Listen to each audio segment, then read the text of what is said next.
to Repetition and Contrast. I'm Alan. We provide tools for creative entrepreneurs. So today I want to begin a long conversation about perspective. And sometimes when I talk about perspective, I lose people. I think part of the problem is that people get into drawing because they want to be creative. And the minute we start talking about things like perspective, it starts sounding like math or work.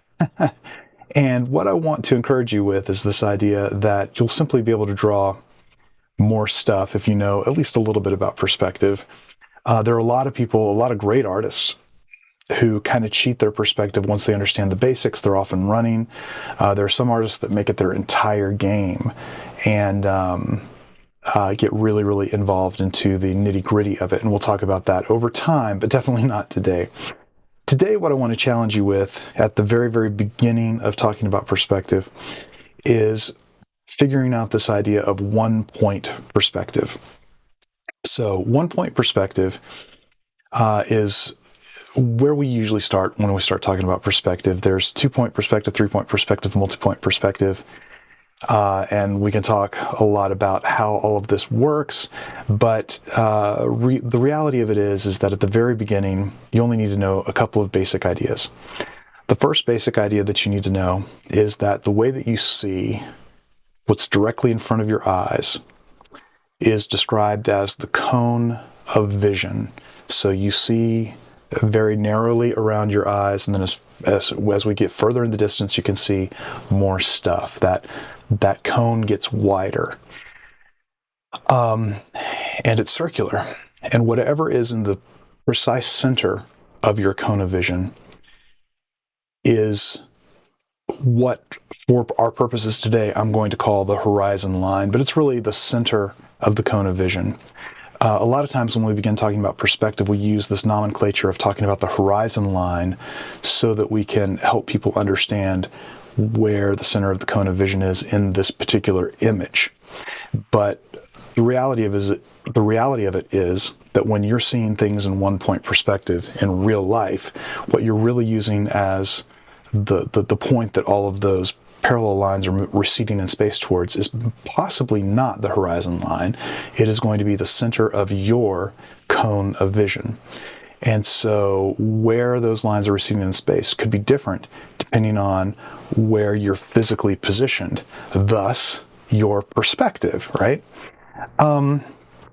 Now, the reason that we use the horizon line is because it makes it a really, really clear mark for everyone to see.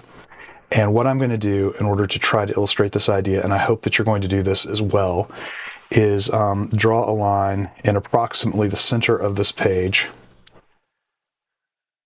And this line is going to be my horizon line or the center of my cone of vision. Now, the technical definition of perspective is that parallel lines appear to recede in space. Pardon me. Parallel lines receding in space appear to converge at a vanishing point. All that means is this. Things that are close to you look big. Things that are further away get small. If you have a pair of parallel lines, like, for instance, a pair of train tracks, you can see them wide when they're close to you. And as they go off into space, they appear to get closer and closer together until they seem to connect because they get so small once they get far enough into the distance. And that's really all we're talking about here, is parallel lines appear to converge at a vanishing point in the distance. Now, to illustrate this idea today, we're going to draw three boxes, one above the horizon line, one on the horizon line, one below the horizon line.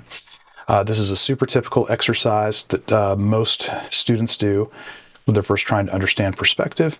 I hope that I add a little bit to your knowledge about how perspective works in the process of talking about this exercise. Maybe you're not someone who needs to do this exercise. Maybe you're an art teacher and you're trying to think about ways to describe why one would do this. And I'll try to give you some points on that. So here's the first point. I'm not drawing boxes because I would love for you to learn to draw boxes. I'm drawing boxes because we did all these exercises in the previous weeks on this channel aimed at the notion of taking basic shapes and using them as a starting point for drawing more complex shapes. That's exactly what you're doing with the boxes in perspective, is you're going to use boxes in order to help define forms that you can then carve out of the boxes. So what I'm going to do is I'm going to draw a line in approximately the center of this page.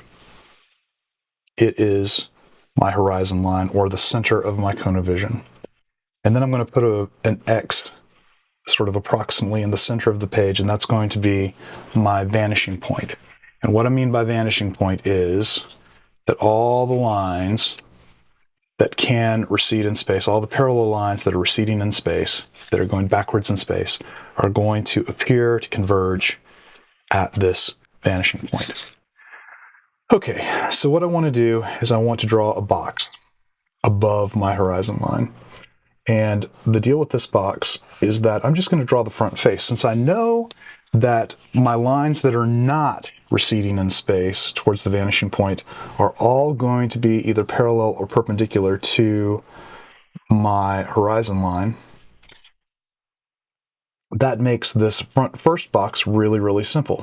All I've got to do is make all the marks so that they are either parallel or perpendicular to my horizon line, which is what I'm doing. Now, that makes this first square rather, because it's not a box yet till it's in 3D.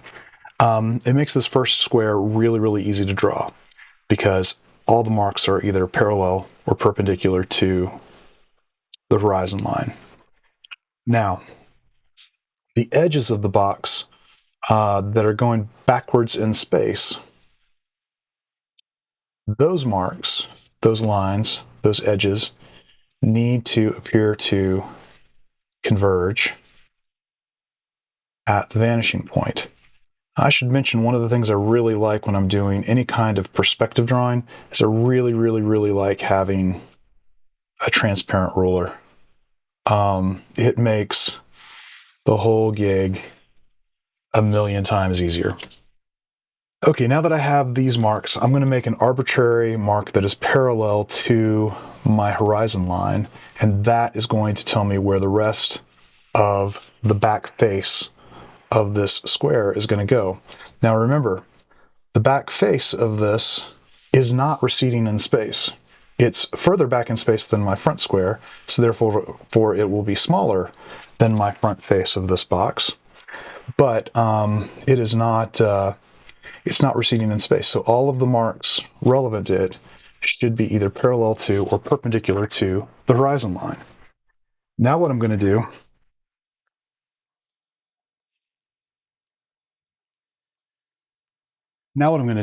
is I'm going to ink this. And what I want to do to ink it is I want to make all of the marks that are visible to me with this thick marker. I've got this knockoff Micron.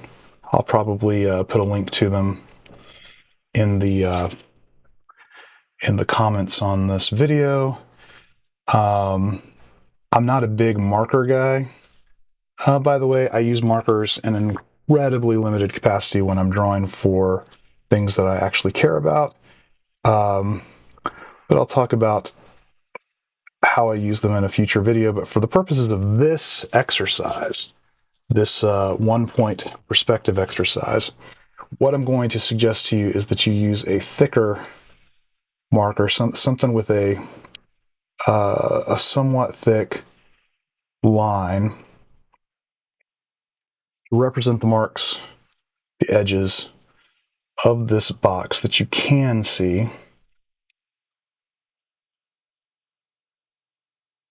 And then use a thinner marker to represent the edges of the box that you cannot see.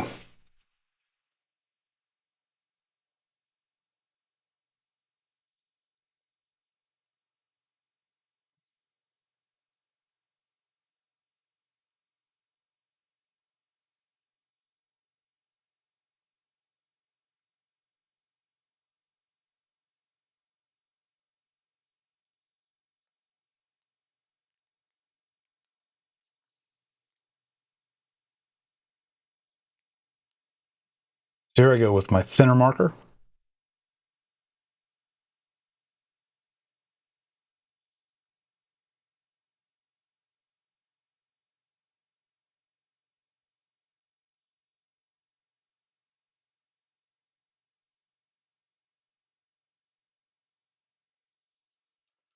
All right, box number one complete. Let's draw one that is below the horizon line. Now, we've got the exact same thing going on, where below the horizon line, I want to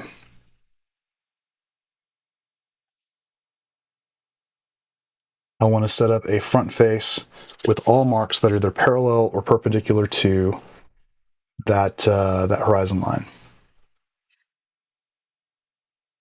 And then I'm going to draw all the edges that are receding in space as though they're going to move towards that vanishing point.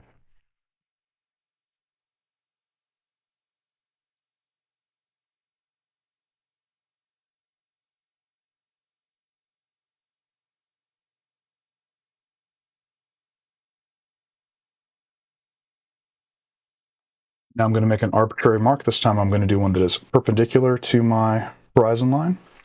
And that mark is going to define the rest of my back face. So here's the mark that has to be made that is parallel to the horizon line. Here's another one that's parallel to the horizon line.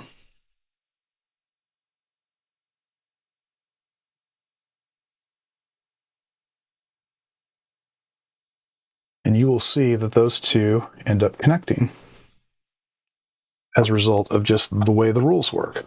Okay, so once again, I'm going to ink this thing based on the general idea that I've just proposed to you.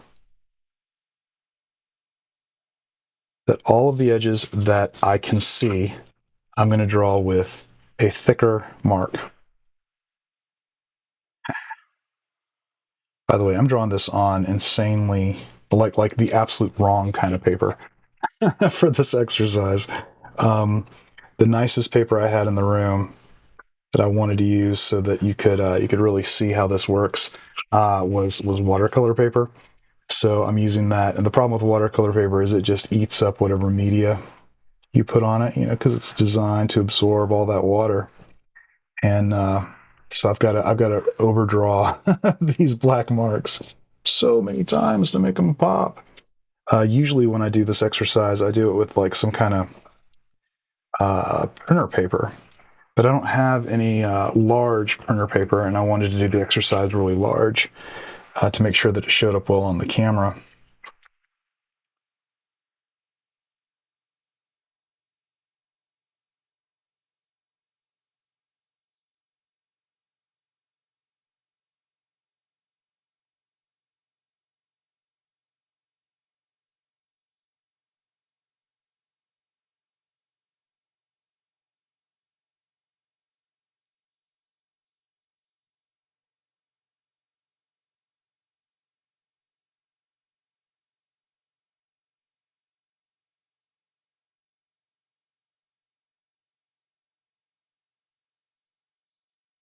Okay, now I'm going to do the edges that we can't see with a smaller mark.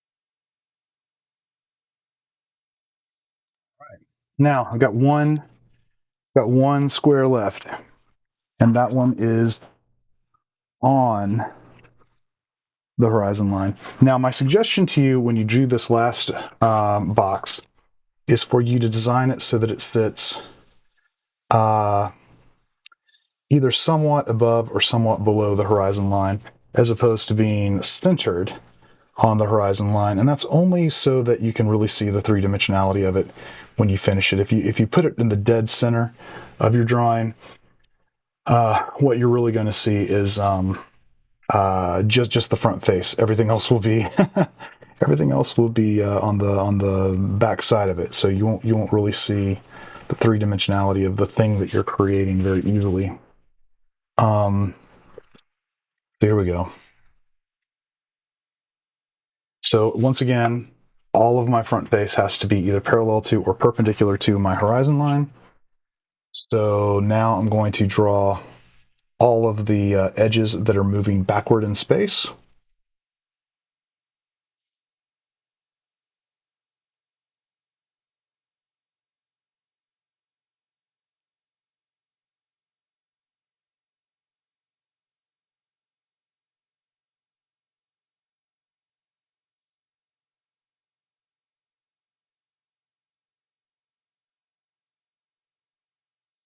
Now, I'm going to make an arbitrary mark that will define the rest of my box. So this one is going to be perpendicular to the horizon line. And now I'm going to make a mark that is parallel to the horizon line.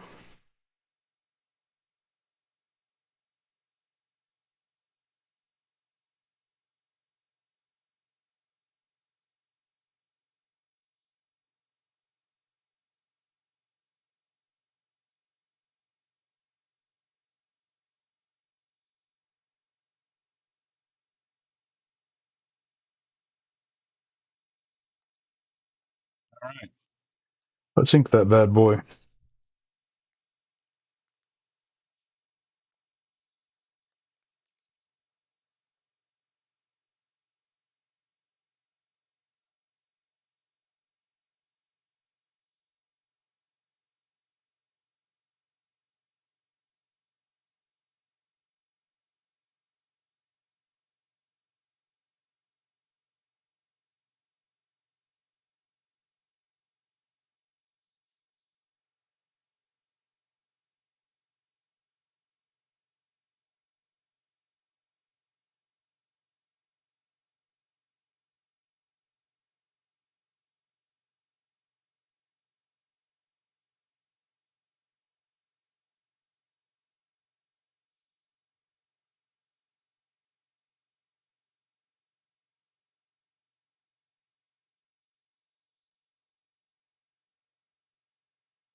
And now the marks with a smaller line.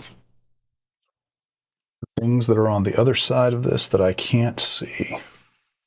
Oops.